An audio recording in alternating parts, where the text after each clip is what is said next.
व सबस्क्राईब करा आणि बेल आयकॉनला क्लिक करा। पूरग्रस्तांच्या मदतीला पुन्हा धावला श्री गुरुदत्त कारखाना। टाकळीवाडीमध्ये पूरग्रस्तांसाठी उभी केली छावणी। शिरोळ तालुक्यात पूरसदृश परिस्थिती निर्माण झाली आहे। जनावरांना चारा सोय करण्यात आलेली आहे, तसेच नाश्ता जेवण याची सुद्धा सोय करून एक माणुसकीचं दर्शन घडवलं आहे।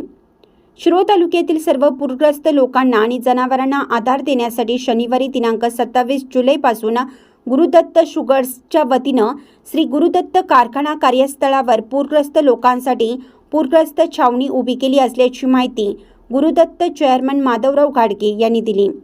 मदतीचा हात म्हणून शेतकऱ्यांची, जनतेची आणि मुख्य जनावरांची होणारी बिकट अवस्था पाहून जनावरांची छावणी तसेच लोकांना निवाऱ्याची सोय करण्याचा निर्णय श्री गुरुदत्त कारखान्याचे चेअरमन श्री माधवराव घाडगे साहेब तसेच एक्झिक्युटिव्ह डायरेक्टर श्री राहुल दादा घाडगे यांनी घेतला आहे। कारखान्यावर निवाऱ्याची व्यवस्था तसेच जनावरांची छावणीची सोय करण्यात आली आहे। शिरोळ तालुक्यात 2005, 2019 व 2021 साठी आलेल्या महापुरात गुरुदत्त शुगर्सने मोलाची मदत केली आहे। इंडियाचा आवाज न्यूजसाठी जहांगीर रणमल्ली।